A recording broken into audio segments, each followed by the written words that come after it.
meminta hujan, tapi secara itu kita bareng-bareng makan sama anak.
Mas Dede.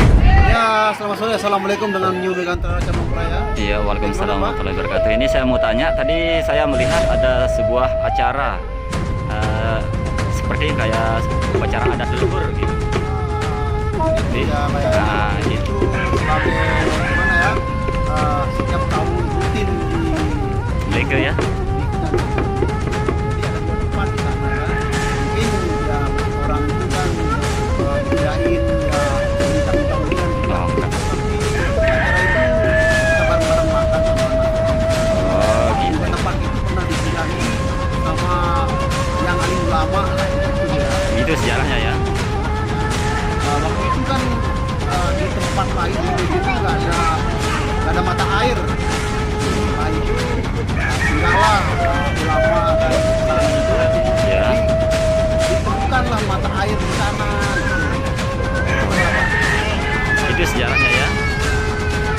Itu segitu banyaknya, kita orang Sasak kan bilang penamat itu sampai puluhan itu dibawa ke sana. Iya, ya memang dari dulu kayak gitu dan juga bersyukurnya lah kan. Apa namanya? Syukurannya di sana, Ya, di syukurannya di sana. masuk di sawah-sawah gitu. Ah, Lewat lewat sawah. tempatnya tersembunyi di Berarti situ, kan. tempat itu keramat dari dulu ya? Alhamdulillah bisa dikatakan keramat lah kan. Heeh. Apa namanya? Gimana ya? Cuman syukurannya di sana ya. Syukurannya di sana sama anak yatim di sana ya. Oh gitu. Itu aja Mas. Oh iya iya iya. Dari leluhur saya juga. Jari leluhur ya. Hmm. Nanti kalau saya punya anak nanti saya ceritakan sama anak saya. Iya iya iya. Ini biar masyarakat luar tahu gitu ya. Biar nanti nggak mikir oh ini ada acara apa gitu kan ini. Itu yang kedua Mas. Yang pertama udah lewat kemarin itu. Udah lewat. Itu untuk yang kedua itu ya. Yang kedua. Yang pertama ada di tempat sana peninggalan juga. Oh gitu. Peninggalan Wali Songo yang Itu lokasinya di mana itu? Lokasinya di mana itu? Lokasinya di lebih sana namanya. Oh. Di sana ada tempat keramat yang pernah disinggahi lah. Bukan keramat lah kan, udah disinggahi sama wali gitu. Oh gitu. Begitu Pak. Oh itu. Terima kasih penjelasannya Mas Dede. Ya, terima kasih kembali. Ya, wassalamualaikum warahmatullahi wabarakatuh.